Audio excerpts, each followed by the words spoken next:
hate closure wigs now, man. Closure wigs just don't be given what it is supposed to have gave. In the words of Roland Ray, it's not giving what it should have gave the way it used to be giving.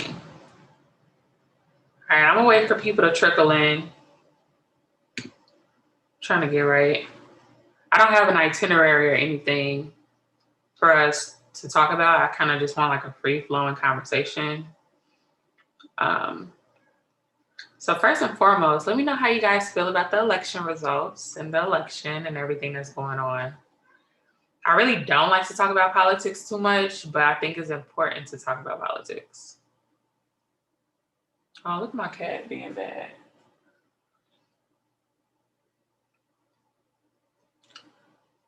He just gotta make a cameo. Cut him out of there.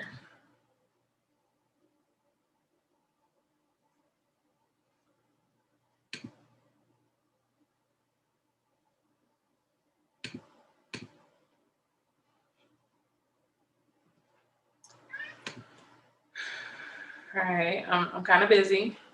I don't need you. He may hop on my chair. Don't be alarmed. Don't be alarmed. But yeah, I just want to talk about this. Oh, he is so extra, bro. You see, I'm busy. Come on. Come on. Damn. Cat's just always on attention. But yeah, I wanted to talk about this topic just because it's evident more than ever, like with all these different movements going on or whatever. And I want to make a more professional video on this topic in terms of like just how Blackness is profitable, but Black Lives Matter to be exact. Bro, you have to relax. Like you can't be like doing the most. Damn. So well, let me know your thoughts on the election. Did it go how y'all assumed? Are y'all glad at the results? Let me know what you think. What does this mean for the future of America? And it's so crazy. Like one thing I've been peeping lately is the fact that like I've been losing hella subscribers, which I'm perfectly fine with. Like it was a point in time I had 60,000 subscribers, but I know that I lost subscribers for multiple reasons because I wasn't posting frequently. But even now more than ever, I'm noticing like the decline in my channel because of the topics I'm choosing to talk about. And a lot of people like to remind me of the fact that they miss my smoke sessions and they miss my old videos and stuff like that. But that's also gonna be another video in itself. Like nobody stays the same. Like if you're the same person you were 4 years ago, 3 years ago, that's a problem. Okay, you should constantly be evolving as an individual. So I just feel like I'm evolving. I'm getting older. I can't keep doing the same dumbass shit. Not to say that I'm never smoking again, but like I haven't really been smoking like that. I don't drink. I've been sober. So it's just like I'm just putting my efforts towards things that actually matter and things that are worth talking about. And, you know, I understand people aren't used to that, but after a while, we do have to talk about reality. I know the internet is an escape from reality, but we live in reality. So let's be realistic. Yeah. Lana Stevenson, you feel good about the results. So what does this mean? What do you think is to come moving forward before we get into some stuff? I'm also, if you don't know, I'm also a person who really loves like conspiracy theories. I like questioning the norm and getting to the bottom of things. So we're definitely going to get into some things that's been on my heart to share. So I definitely want to get into that. Jazz Nicole, I can see you, girl. Bubba Banks, what's up?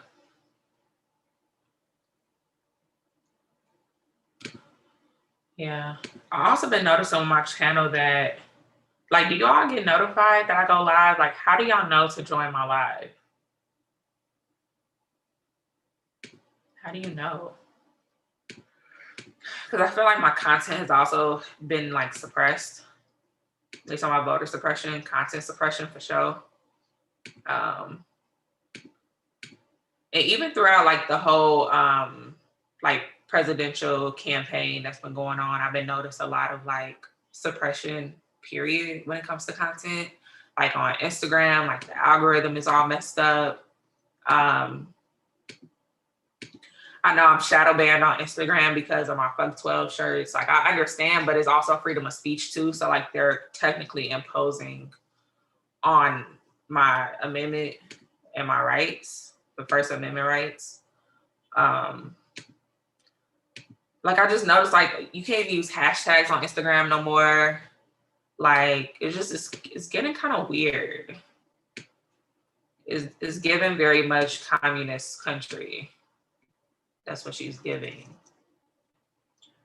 America is giving that.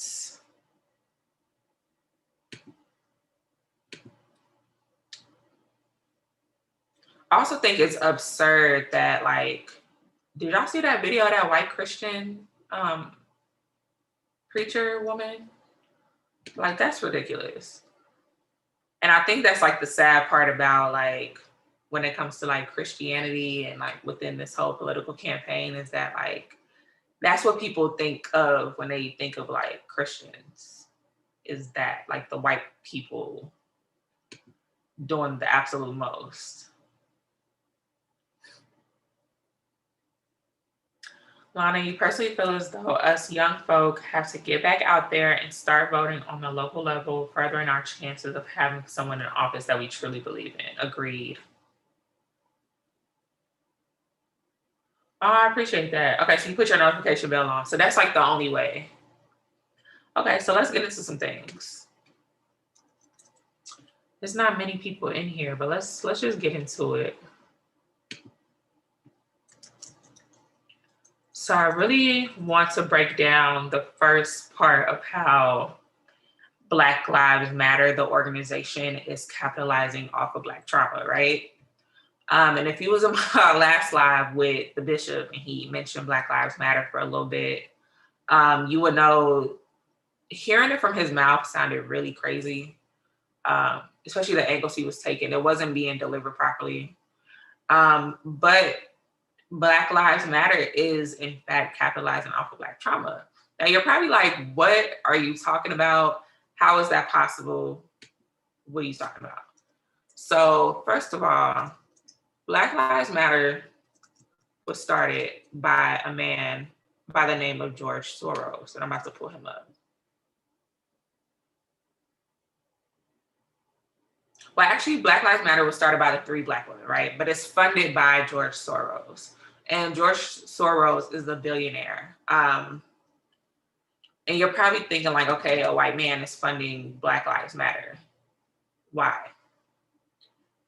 So, and it sounds good because, yeah, the organization is getting funding, but they're receiving funding from someone who has ulterior motives.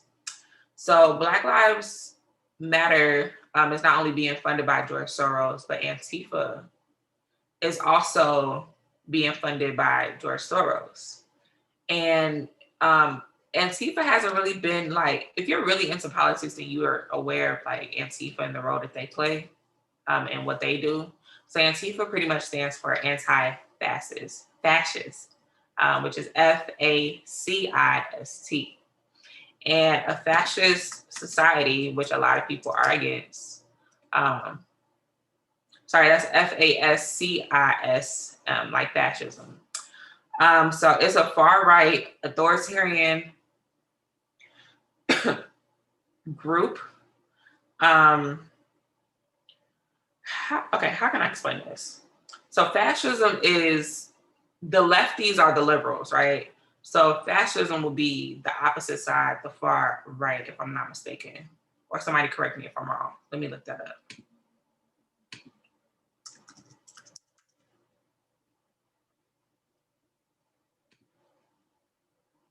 Yes, so the left wings is more liberal, and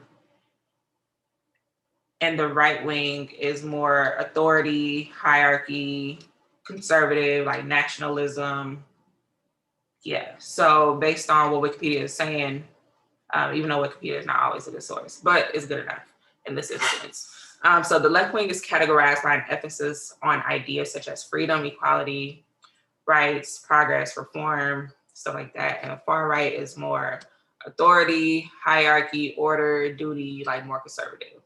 So when you hear of Antifa, they are anti far right at the extreme point.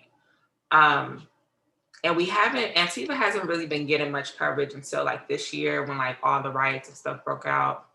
And a lot of people were like, who's Antifa? Who's Antifa? Even when like we were hearing about the people who were looting and like smashing windows and stealing and doing all that crazy stuff, a lot of people were like, that's not Black Lives Matter. That's Antifa. Like Antifa is the one who's like causing the chaos and causing all this ruckus and all of that, right? So think of Antifa as like more of a militia type group, whereas Black Lives Matter is supposed to be like the more peaceful protests and stuff like that. So now let's go to Black Lives Matter real quick, the organization website. Because I want to bring some points to this. Let's see who's in the comments. Okay.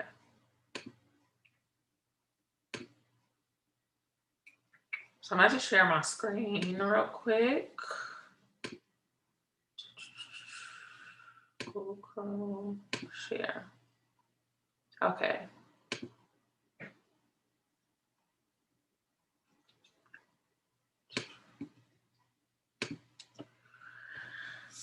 All right, so when you go to Black Lives Matter, say you want to donate, right? You donate to Black Lives Matter, and in the contribution rules, it mentions the organization Act Blue. So Act Blue Charities is a registered charitable organization formed to democratize charitable giving. So long story short, they donate to Act Blue. And when you go to Act Blue,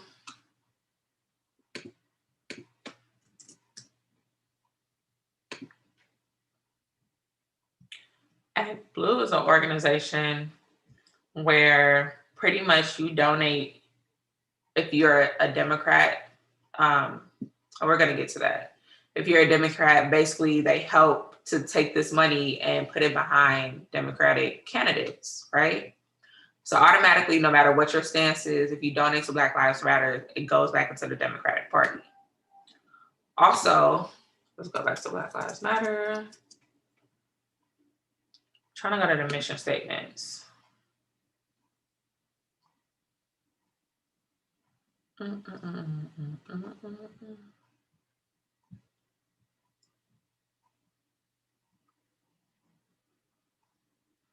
Man, so their mission statement at first, it seemed like they changed it. Well, how are we getting up on wheelchairs? Oh, wrong website.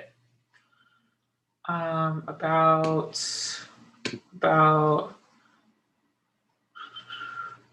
trying to find their exact mission statement.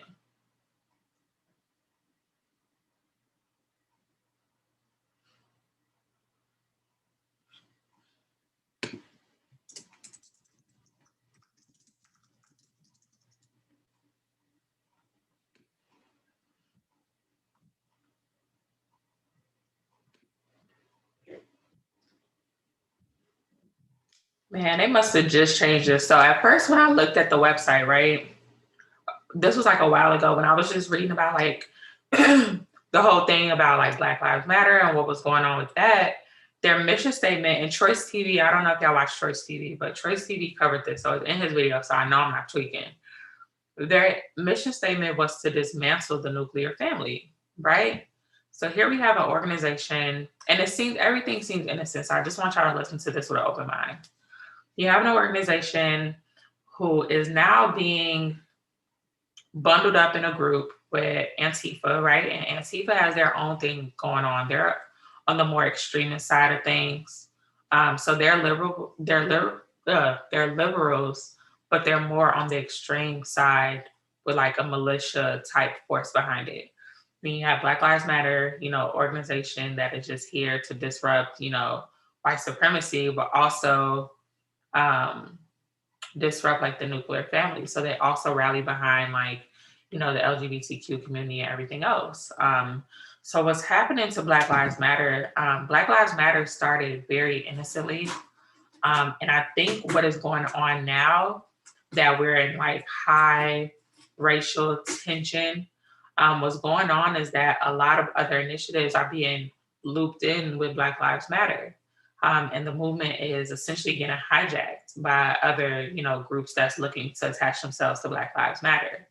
So you're probably thinking like, okay, where's the problem? The first problem to me is that one, when you donate to Black Lives Matter, it goes straight to the Democratic Party. And the thing with politics is that to me, I really don't give a fuck about politics, but I have to give a fuck about it enough because it affects my life to an extent. But the thing about politics that I'm starting to see is that it's causing more divide more than ever. So there was a point in time where you can just vote, you got to take a political stance, and it doesn't really cause a divide. But I feel like now, and a lot of the blame has to go to Trump for causing this. But now when you take a side, it's almost like you're in a gang. It's almost like Crips versus Bloods. Like it's almost like there's like a strong divisiveness amongst the two political groups. And when you look back throughout history, there's been a lot of, okay, so you know how Joe Biden said you're not Black if you don't vote for me, right? And a lot of Black people believe that we automatically have to be Democratic. But that's not the fault of Black people. That's not on us. What happened was that Democrats have positioned themselves to come as this savior for minority and marginalized groups. But over time, a lot of the Democrats have not really done too much to help the situation of minorities and marginalized groups. And when it comes to politics and when it comes to the government, we have to ask ourselves, is that really achievable? Because I don't know if y'all ever listened to like my older episodes of my podcast, but I had an episode called Cream, and it stood for capitalism rules everything around me, because it does. So in order to have a system that works, and a system that generates money, there has to be someone that's marginalized at the bottom of that funnel of this machine that is called capitalism. So when these different politicians promise urban marginalized communities certain things, do we really believe that they can fix it? Do we really believe that they want to fix it? Because then it's not profitable if they fix it. We have enough resources in this country, I believe, for everyone not to be in the predicament that they're in, for people to live decent lives, to have decent working wages and stuff like that. So my question to y'all first, before I get deeper into this conversation, is that do we really expect the government and politics to fix our lives, or are we just being played at this point? Because to me, I feel like we're being played no matter who's in office. I don't think Trump can save us. I don't think Biden can save us. I don't think nobody can really fix this shit. So at the end of the day, it's like, does this entire system need to be dismantled? Like, what are we expecting time after time when we're electing different people into office?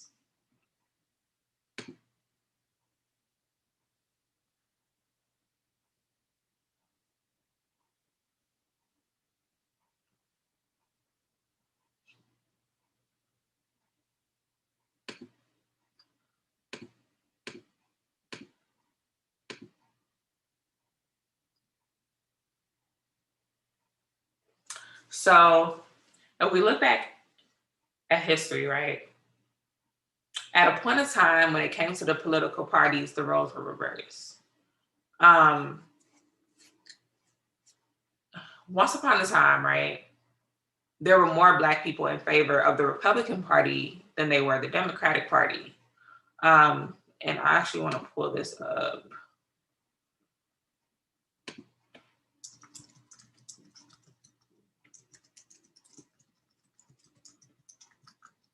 And even if we look at TV shows from the 90s, right? Uncle Phil was a Republican. And this is not Republican propaganda. I'm not telling you that you should be Republican. I'm not telling you should vote for Trump. That's not what I'm trying to get at. So I don't want nobody to assume that off rip.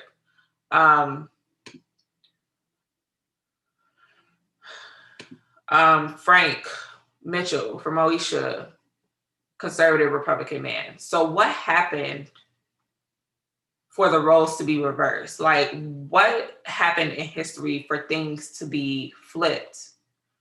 So this article from NPR, right, came across this a while ago when I was in my women and gender studies class, and we talked about why Black people were Republican at a point in time. So I'm trying to find this specific part.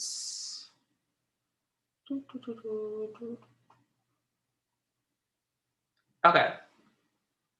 So this is where the turn happened.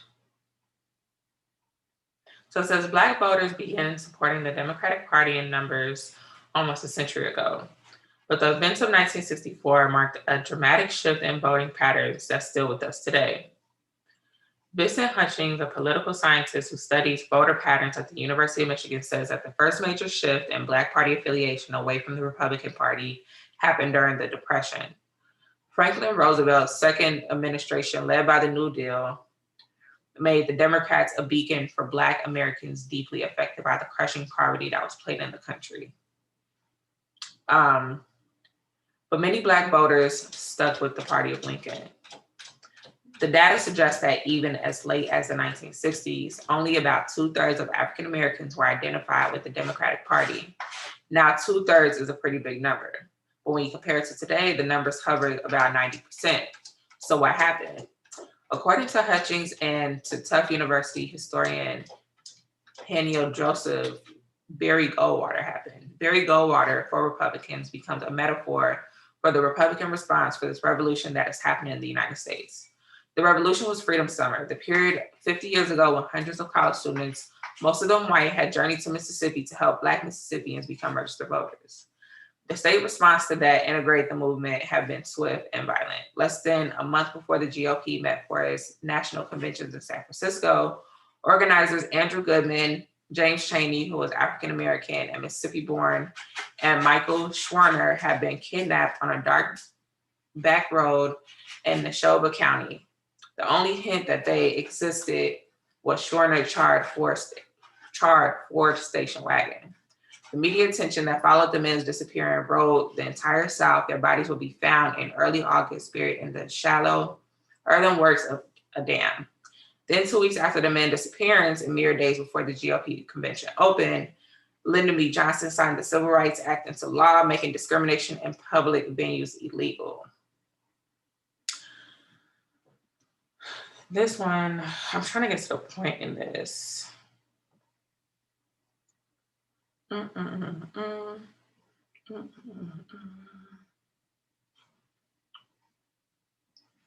Okay. So Barry Goldwater can be seen as the godfather of the current Tea Party. He wanted the federal government out of the state's business. He believed that Civil Rights Act was unconstitutional, although he said that it has once been enacted into law. So what happened, to sum this stuff up, right? Black people used to be a part of the Republican Party because the Republican Party was a little bit more liberal at the time until Barry Goldwater came along. And he was a Republican, and he kind of flipped the switch by saying that the Civil Rights Act was unconstitutional, therefore not being in favor of Black people. And then Black people started to migrate towards the Democratic Party.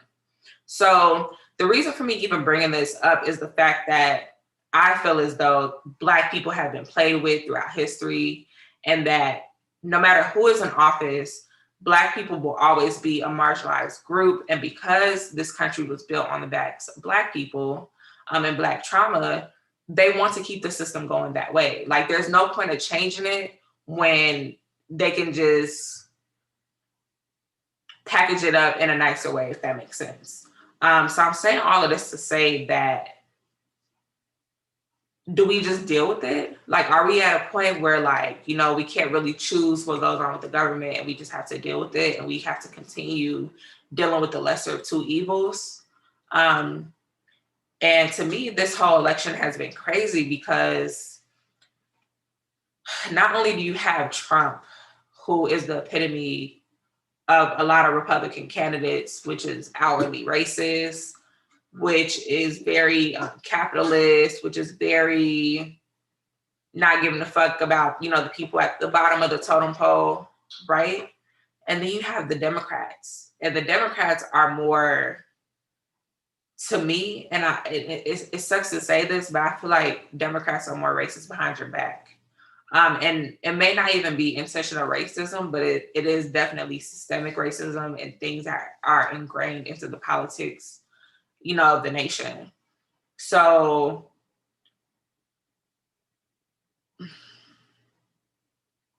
it just sucks. Like, I seen somebody tweet, like, yeah, we can celebrate now, but now we have to be on Joe Biden's neck, and now we're about to be on their neck and hold them accountable to what they can do. But at this point, it's like, why are we begging a system that wasn't made for us? Like, what do you do in this instance? Do you just go along with the flow? Do you just not give a fuck about it? Or do you actually try to create change? And then I feel like the people who do try to create change, and the people who do try to make things happen, for instance, in Georgia, Stacey Abrams, I would have loved for Stacey Abrams to be the senator of Georgia. But even when we're voting at a local level, like, it's still never good enough sometimes, because there was some talks of voter suppression when it came to voting for, you know, the senator. Is it the senator or the governor? The governor, sorry. The governor of Georgia. So even at a local level, they try to suppress and they try to prohibit certain people from climbing up that ladder in order to make the change. So as Black people, what do we do? Because I feel like it's convenient for a lot of these candidates to be like, yeah, we're going to do this, and then don't really follow up. Or it's convenient, like even when it came throughout this whole, like, this whole election, right? Like, I seen a lot of pandering to the Black community. Like, now it's just trendy to give a fuck about Black people, but then it's like, it's not even genuine. So it's like, what do you do with the system that's not really built by you or for you? Like, do you just deal with it? Like, I'm confused. Yeah, and let's really talk about the Black Democrats who are really Republican. Like, that is also the problem within the system, because a lot of these politicians go to the side that they feel is most popular. So if a Black Republican is really conservative and really self-serving, they're going to go to the space where they're able to pander to Black people the best, which is to be Democrat. But then when they get in office and they get elected off the strength of just them being Black, because, hey, when we see a Black person, we stand beside it. One thing about the Black community is that when they see somebody Black, they root for everybody Black. They stand behind that Black person.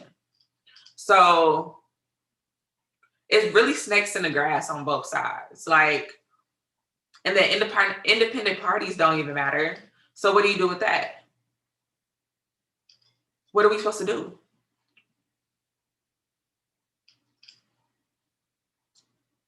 Like, I really feel like Black people are being taken advantage of. Even when you look, even if we don't want to talk about politics right now, what if we just say fuck politics, right? Let's hop into another industry. Let's hop into the music industry. Black trauma is extremely profitable. Look at all the music that we listen to and consume from rappers. What is it about? It's about killing some shit. It's about drilling some shit. Like, it ain't never no, like, positivity when it comes to music, hip hop music to be exact. And hip hop culture is the culture right now. Hip hop culture is the trendy thing right now. There are literally musicians, K-pop musicians in Korea who copy trap and hip hop music. There are literally, I don't know if y'all seen that video of that, like, Brazilian chick, and she was like rapping and shit, but like, being Black culture, Black music is so trendy. And it's seen as so disposable. Like, and it's not even disposable, but it's seen like people just want to use the culture, but not give a fuck about the people who's pushing the culture. Look at Pop Smoke, for example. I remember listening to Pop Smoke last year. I remember coming across the song "Welcome to the Party," and I loved it. Right, as bad as it was, he was promoting drug use. It is what it is. But I remember trying to put people on his music, and people was like, "What is this? Like, I don't like this." But as soon as he died, first he had his moment where he was peaking, and people was, eventually catching on to his stuff. But as soon as he died, he went platinum. He was out of there. His death, for some reason, like rappers, death is more profitable than when they're alive. Like they're valued more when they're dead, which is really fucking weird.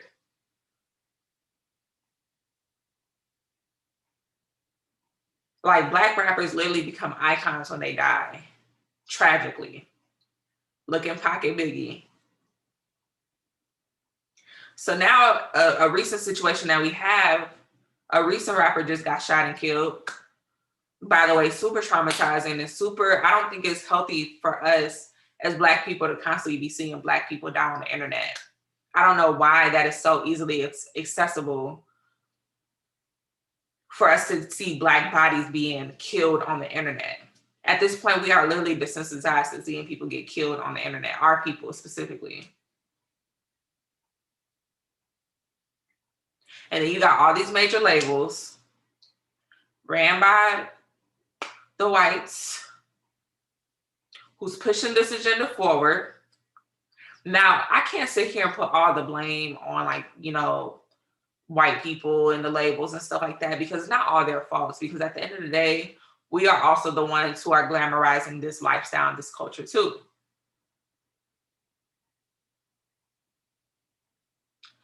So when it comes to politics, and not saying that we can't think of these things at the same time, because I don't like when people say like, oh, how come y'all, what do people be saying? What about Black on Black crime? Y'all talking about police brutality. What about Black on Black crime? I'm not that person. But I am that person to say, where is the same energy when we are literally killing our own? Rappers literally beefing, rappers literally glamorizing, killing and drilling. Where is that same energy for when an outsider kills us? Because it's no better. Because what ends up happening is that they see that, oh, the label see, oh, they like that rowdy shit. We also like that y'all are perpetuating Black bodies being killed as well. We like that too. And we ain't got to do it. And y'all can push the message. Cool. Here's a smooth million. Keep rapping about that killing shit. Keep rapping about that shit that's going to damage your community. Keep doing it.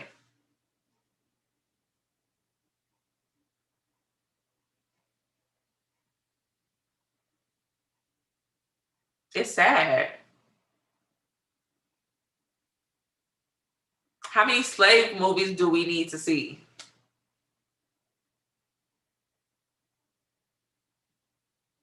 Like, at what point do we stop entertaining the shit that is detrimental to our community? Because not only do we have outside forces killing us, we have our own killing us. And it's not only Black men killing each other, it's Black men killing Black women. It's Black children killing Black children. I literally seen a story about a little boy named 30 shots, little Rodney, who killed a fucking 1-year-old. I don't know if he killed the 1-year-old, but he shot a 1-year-old. Because he's growing up in a situation where his father not in the house, mom don't know who the dad is, so that's a problem right there. Mom been in and out of jail, so Papa had to raise him. That's another problem. So the parents not being parents. It starts in the household. That's a problem. Then you have outside influences, people who aren't related to him, but the people that he's running with, the friends, who are literally influencing him that this shit is cool. And then you got the people on the internet and the social media people liking this shit because it's fucking ridiculous. But for some reason, we love that ignorant shit. And now he think he got to keep doing it. Like, it's a sick ass cycle. This trauma is a sick ass cycle, and I just want to know, when does it end? Like, fuck politics for real. Like, let's talk about the politics that's within the community, because we cannot beg of nobody outside of us to help us. I just went to lunch with a friend and we were talking about people who make it seem as though like they're philanthropists and they're helping the community, but like, are y'all? A lot of people get rich and leave their community. A lot of people don't distribute that wealth back into the community. A lot of people get that money and like forget where they came from. And if we know that the white man not gonna help us, how come we're not helping our fucking selves? How come we're not helping each other?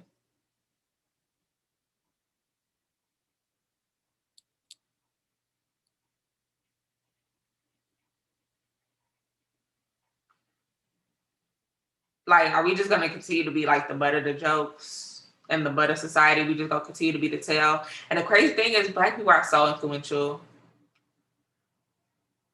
Black people have so much power, and it's not even about race, but like, we really are that. We are the people who make something out of nothing. Like, we're literally given the biggest disadvantage as soon as we're born with the skin. And somehow, some way, we manage to turn it around in our favor and succeed. But that's only like a 1%. I mean, I'm not even 1% in terms of like celebrity, but even every day, like, you know, the doctors and the lawyers and the entrepreneurs and the people who are really handling their shit. There's a lot of us who get it out the mud every single day. And I know every community has their like haves and have-nots. Like, every community has their rich and the poor, but for some reason I feel like our poor and our poverty-stricken percentage is disproportionately larger than any other group. Lana, you absolutely right.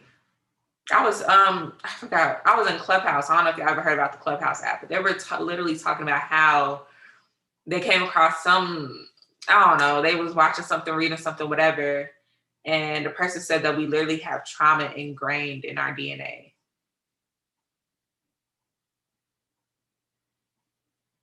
So my question is that, is it ever going to get better? Like, are we just going to be okay with shit just being like this? Like, are y'all not angry that people literally profit off of our trauma? King Von just died, and I promise you, his shit is going to go platinum. He just dropped the album. His shit is going to be out of there. It's going to be platinum.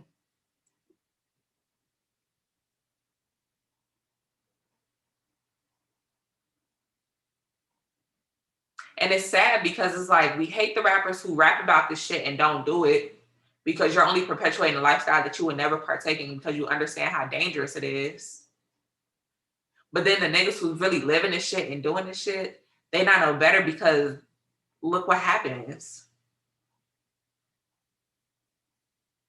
And I understand this is the reality of some people. I understand that the violence is caused from poverty, from not having basic resources, for not having basic food, basic shelter,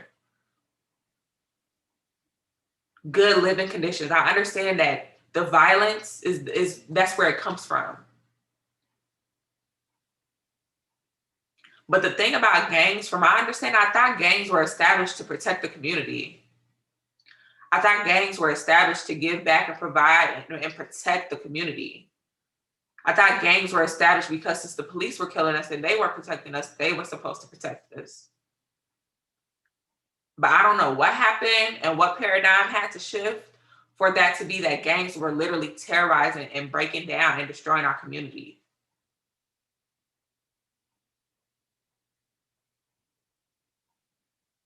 Why can't gangbangers take a page out of Nipsey Hussle's book? Like, why can't they, like, why? I can understand gangbanging against like a Mexican gang or like, you know what I'm saying? But to kill your own? And I understand that Von's death wasn't necessarily gang violence. it was really a result of some social media beef over a girl, if I'm not mistaken.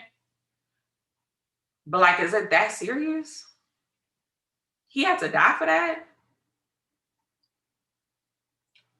You don't even value your own kind enough to, like, what happened to fist fighting? Being a gangster, being in the gang, talking about killing don't make you a man. And a lot of people gonna be mad about what I have to say about this too, but also King Von could not possibly think that he can keep doing the same things and getting away with it. He was facing a 90-year sentence for killing somebody. King Von actually killed somebody I went to middle school with. I promise you.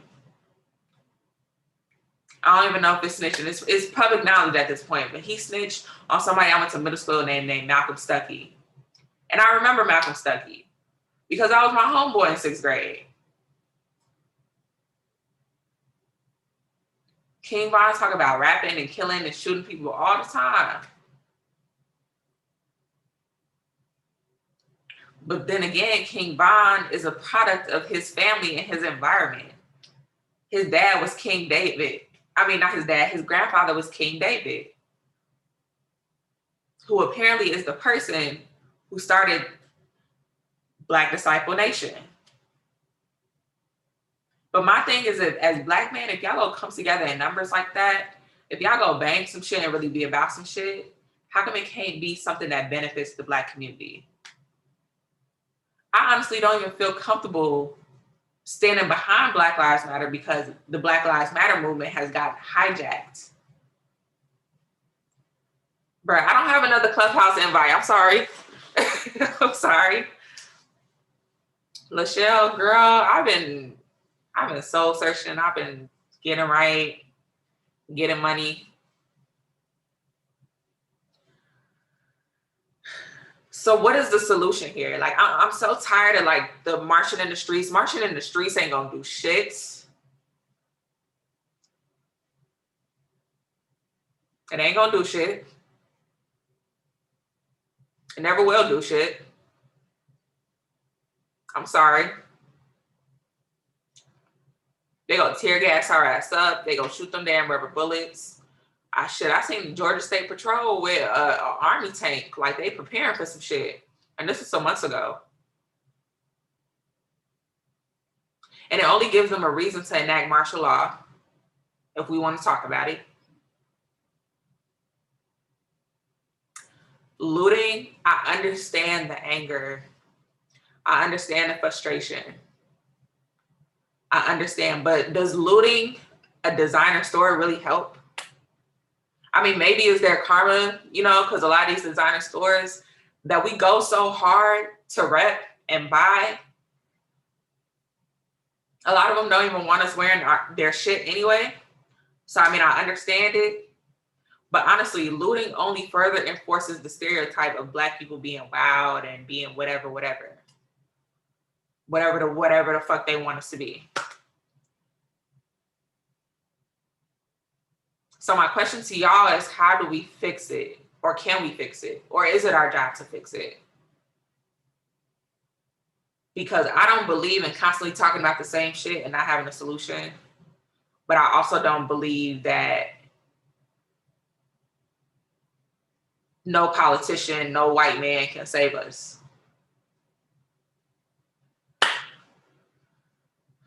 Yeah, and let's talk about once they get caught up in the system. I was going to do a podcast on the prison industrial complex and how corrupt that is, and how there are more people of color in the prison system than there are white people, and how laws are literally created with vagueness and loopholes to be interpreted by different judges who will also integrate that with their own bias and place people of color in jails more than they do white people. And then once you marked in the system, it's like the scarlet letter.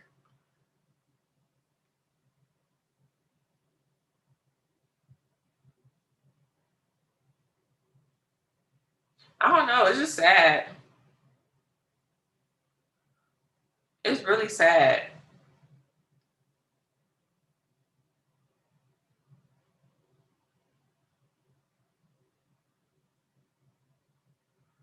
And now that we picked the lesser of the two evils, now I'm focused on the evil that's in office, right? Like, let's talk about it. All right, Joe Biden is better than Trump. Let's say that. Cool. I don't really give a fuck about neither one of them, but like, let's just get into it. Now we got to deal with the fact that now we got somebody in office whose son, I don't know if y'all know about Hunter Biden's laptop, but it was some really sick shit on his laptop.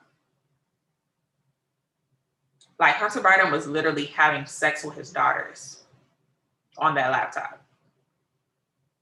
Hunter Biden literally was involved in child trafficking. It's on the laptop.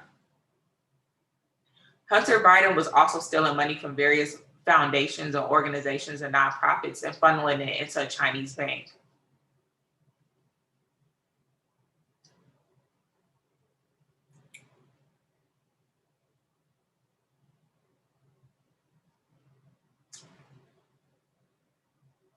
And if y'all know anything about what's going on in China and the conflicts that we have with China, I would be a little worried.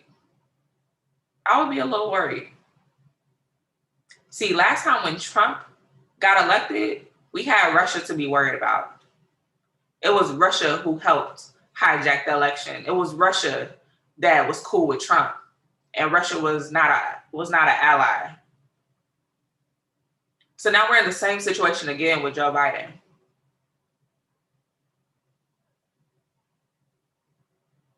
Kim Jong-un hates us over here. China wants to be the superpower continent. Country, my bad. I'm thinking about Asia. China wants to be the world superpower. If y'all learned anything in history, you would know that it's always been a power trip amongst the countries. But how does marching work? How does marching work? When we go out and we protest, how does that work? When people were out protesting for Breonna Taylor, do you know what happened? They gave her mom $12 million and they passed a very vain no-knock act. And I don't feel like that did anything because they couldn't even take it into court. They gave her $12 million to be like, here's some money. Don't sue us. Don't go to court.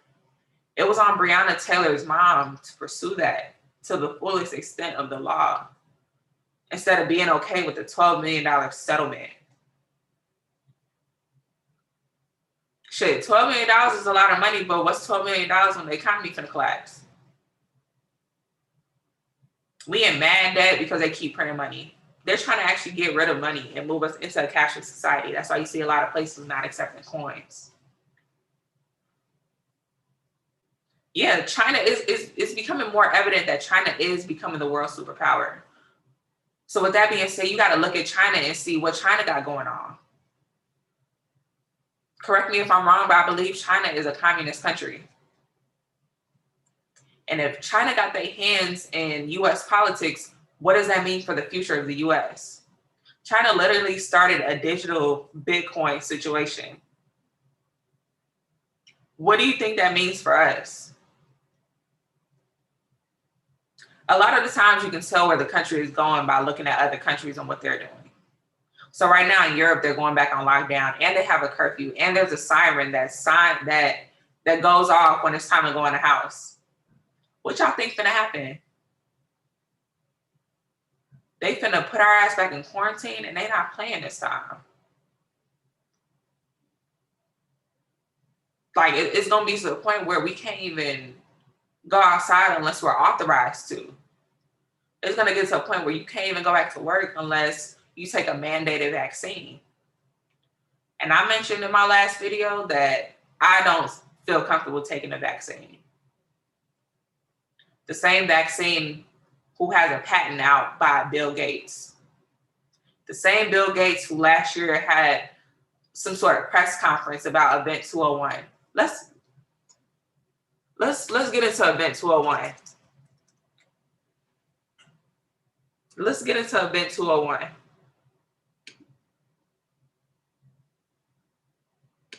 I want y'all to watch this.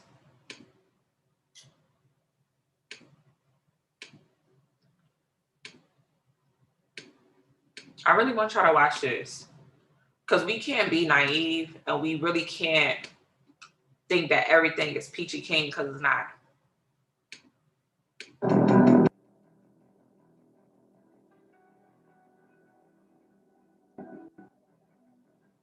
It began in healthy-looking pigs, months, perhaps years ago.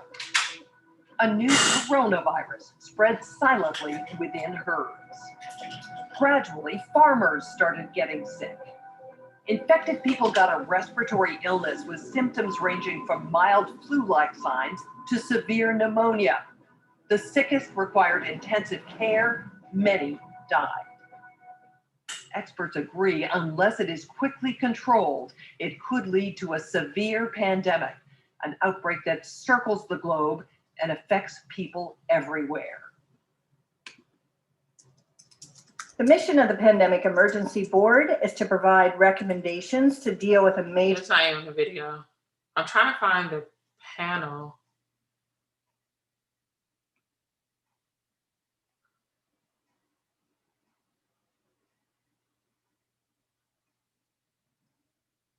This shit is so long. I'm trying to get the...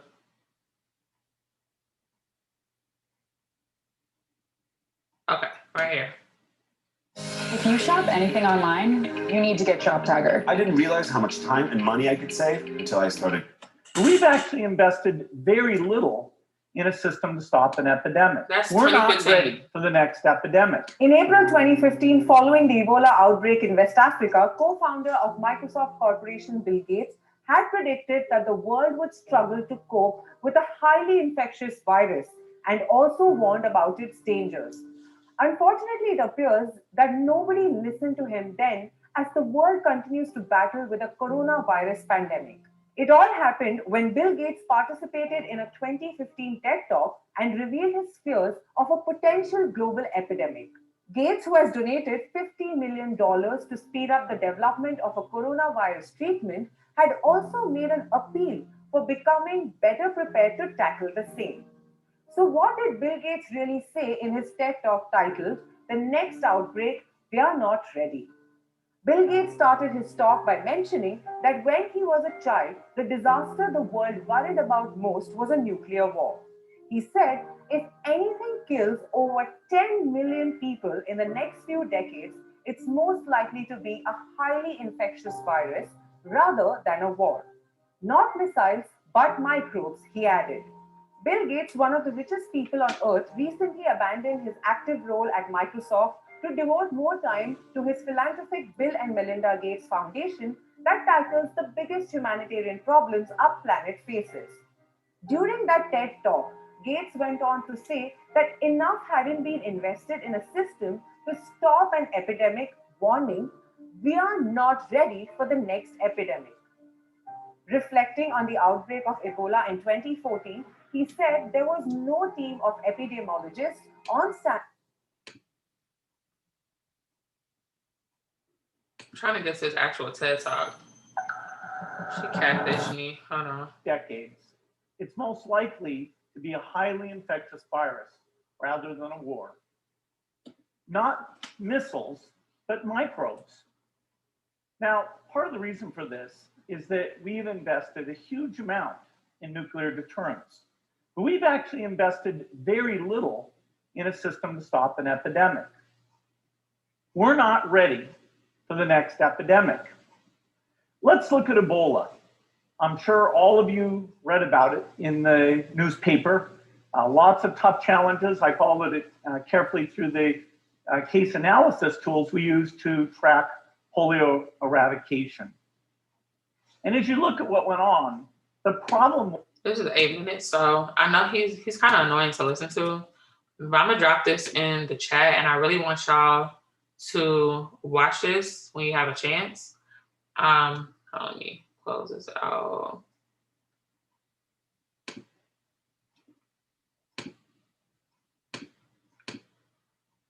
I'm gonna just drop this so y'all can watch this on your own time.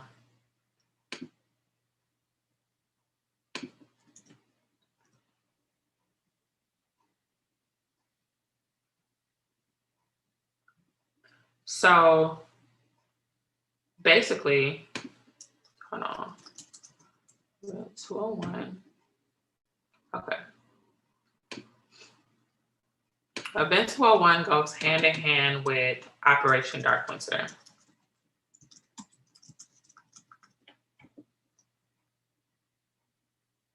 Okay, I'm gonna share that too. So basically in Bill Gates' TED Talk, which he had, this came out April 3rd, 2015. He predicted the next outbreak. So to me, it's not no coincidence that this man steps down from Microsoft and partners up with WHO and Dr. Fauci to be a part of, I don't really know where he stands in his position when it comes to the coronavirus and the World Health Organization and all of that. This is a man who's not a doctor, didn't go to school for medicine, but somehow, some way has some sort of stake in this vaccine.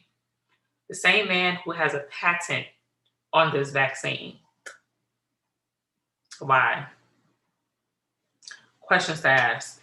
Also, in the last presidential debate, I don't know if y'all watched it, but Joe Biden kept talking about it's going to be a dark winter. It's going to be a dark winter.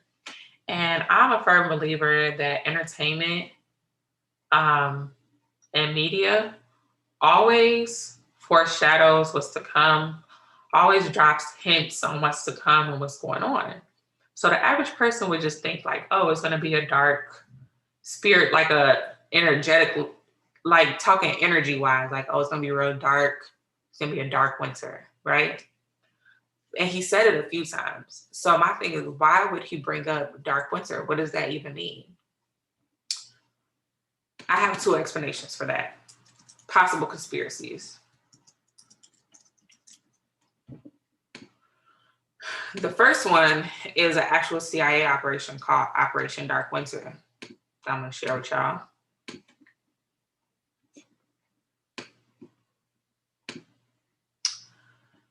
So Operation Dark Winter was the code name for a senior level bioterrorist attack simulation conducted on June 22nd through the 23rd of 2001. It was designed to carry out a mock version of a covert and widespread smallpox attack in the United States. Tara O'Toole and Thomas Inglesby of the Johns Hopkins Center for Civilian Biodefense Strategies / Center for Strategic and International Studies, and Randy Larson and Mark Demir of Analytic Services were the principal designers, authors, and controllers of the Dark Winter Project. So the objective of this project was focused on evaluating the inadequacies of a national emergency response during the use of a biological weapon against the American populace. The exercise was intended to establish preventative measures and response strategies by increasing governmental and public awareness of the magnitude and potential of such threats posed by biological weapons. So a lot of people always like to hint at the fact that, oh, there's going to be another war, there's going to be another war. I think the war more so is more civil than it is like a literal like nuclear attack, like he said. Like the next thing, the next war is not nuclear, it's more bioterrorist. So I believe, and think about it, coronavirus is supposed to like affect Black people the most. So we heard, like we are the most prone to getting this virus. So why would Joe Biden mention Dark Winter? I feel like it's for this reason right here. For Dark Winter to literally be the name and the operation of a bioterrorist attack simulation that was conducted back in 2001. And then for Bill Gates in 2015 to mention this, that means they had ample time to simulate how this will go. So when a lot of people say, oh, it's not a pandemic, it's a plandemic, they mean that shit. They mean it. Is that not weird to y'all? Is that not weird? So not only is it a dark winter because this operation is about to get carried out, I also remember seeing a Super Bowl commercial from Amazon, right? And I went to school for marketing, and my concentration for my marketing minor was advertising. And one thing I learned about advertising and being in advertising is that the most expensive slot is the Super Bowl commercial slots, because that's where all eyes are on deck. You get the most views, and a lot of companies get the most return on their investment.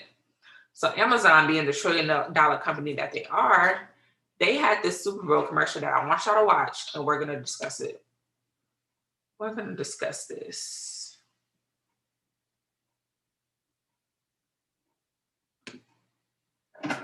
Like to reheat pasta? Reheating pasta. It's cool, right? Yeah, I didn't know you guys put Alexa in a microwave. Yeah, we're putting her in a lot of stuff now. But trust me, there are a lot of fails. Like what? Like, Alexa, play my podcast. When you heard that, did that surprise you? Bark seems exciting. we need an Alexa dog collar. 4 dogs. Ordering dog food. Ordering dog You food. can bark all you want. I'm not paying for any more dog food. Ordering gravy. Ordering sausages. Hey, you better cancel that order. Alexa hot tub. A sucked. Alexa, play music. Okay.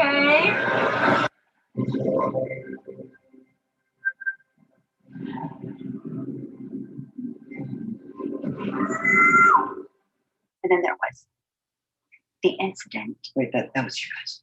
I don't know, was it?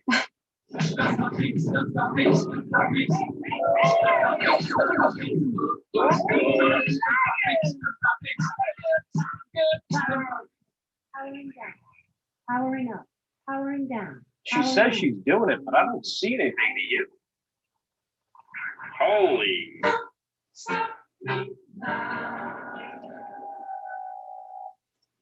I'm not talking to you. Okay. So when I first seen this commercial, I'm like, okay, that's weird. I would never forget it though. So when we talk about dark winter, right, we not only think about it from like the CIA operational aspect of it, but the literal attack that's about to happen. So I don't like apologizing for my spirituality, because I feel like it is important now than ever to be more in tune with your spirit, more than you are in tune with this world. And a lot of, spiritualists whose content and whose views I appreciate have been hinting at the fact that there's going to be an EMP. There's been talks of EMP in the news, which is an electromagnetic pulse that can possibly knock out the grid completely, shut down internet, shut down power, like completely make the world go dark. So one thing that didn't sit right with me in that Amazon commercial is the fact that, well, one, Amazon is $1 trillion company. Just keep that in mind, $1 trillion. But not only that, they're trying to put Alexa in everything. So a lot of people think Alexa is very harmless. Like, I have an Echo Dot in my house. I absolutely hate it. Plug it any chance I get. And I know it doesn't really matter because, Siri is listening and all these other, AI integrations are listening to us at all times. But when you think about technology, I want to know why people get so excited for new technology. Like, it's cool, but do you think that it's cool for you? Do you think that they're making this for our pleasure and our entertainment? Or are they creating these things to make it more easy to govern the population? We have Touch ID with our fingertips. At the airport, we literally have your biometrics, like your optics as ID. Like, even with a mask on, you look at this machine and it knows who you are. We literally have devices, Alexa everywhere you can listen, something listening to you all the time in your refrigerator. I've seen refrigerators with cameras and all type of shit tell you when you ran out of milk, and like, it's crazy. Washer and dryer systems, like all type of appliances. So they're finding ways to be more and more and more in tune with your home. Like in the last Apple tech event, whatever they had, they were talking about how they have a system as to where now they know who's in your house, who's talking, who's who when they're speaking. Even Clubhouse itself, there's no like rules. Like the app is still in beta testing. So they're literally listening to your recordings at all times, using AI to know your voice down pack. The more you talk is recording that data. So when they're creating all of this technology, it's not for fun. It's not for shits and giggles. It's literally for them to continue to govern us in the best way possible. It's literally for them to literally be like God, all seeing and all knowing about people at all times. So I found that was strange with the commercial as is, because they were talking about literally putting Alexa in everything. But not only that, the whole world goes dark as a result of that incident. Like, it's really weird. And a lot of people like to write this off like, oh, it's a conspiracy. But it's no coincidence that a lot of the spiritualists and the people who have the gifts of dreams and prophecies and all of this are literally telling people to prepare for what's to come. So when they say dark winter, not only are we preparing for a surge in cases of the coronavirus, because they said now we're in the third wave and it's going to get worse.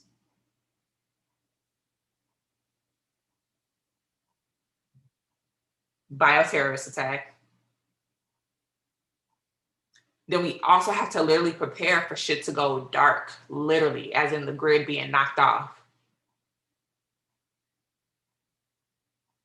It's crazy. And this is just the tip of the iceberg of a lot of information that people don't pay attention to or don't even know about. It's really hard to know about these things when they don't report it on the news. Like, you literally have to go digging for this information.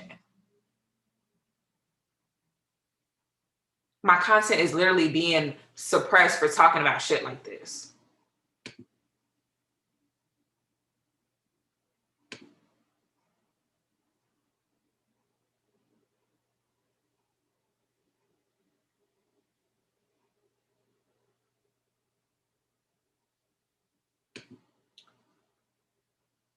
And he is using all facts. I know Bill Gates is spitting facts. So I don't even want to I really want to use my channel to bring more awareness to stuff like this. But I'm seeing that I'm like, it makes me seem as though I'm crazy. It makes me seem as though like it's a conspiracy and you tripping. That's why I'm really thinking about just the more deeper content. Like, this is some heavy shit to really unpack. Like, I'm not even getting into the meat of potatoes. This is just the gravy of what's going on.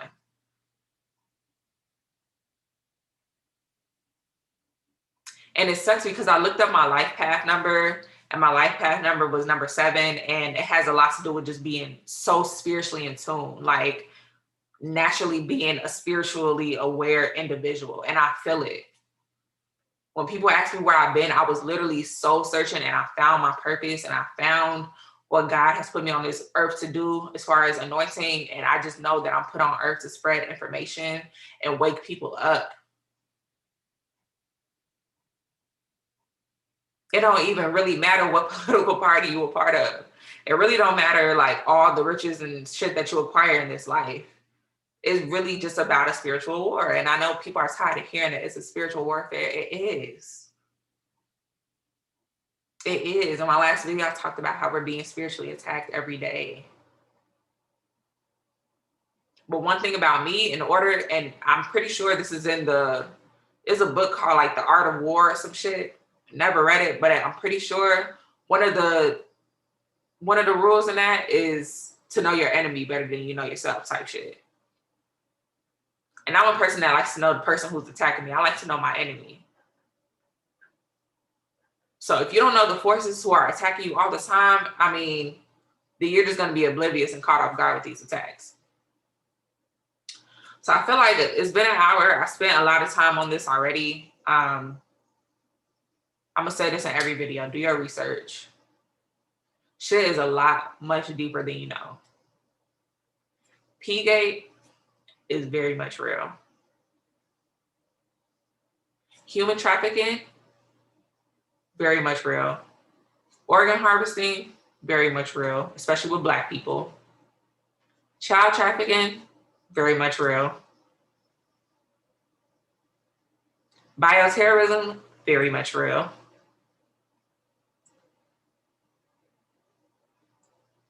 I pray that we're the generation that really like raises our kids the right way, nurtures the soul of our children, nurtures their body, who don't allow the iPad to raise their child. It's so much shit that needs to be done. And it really just starts with us. You cannot control no other outside forces. Shit gonna be what it is. But if you're not a spiritual person, if you like to ignore religion and spirituality and stuff, then I'm really sorry for you. I'm really sorry. You better get into it. So I don't really have much to say. It's starting to become heavy for me. Emotionally, it's taxing to talk about. But I just don't have the energy to talk about nothing else that really is not about our reality. Like, we really got to be real. Like, let's be real. Well, that's all I have. I'll see you on another video. I'm working on editing some videos that I pre-recorded. Also got to edit this vlog from Queen Naija listening party. So, yeah. I will talk to y'all in another video.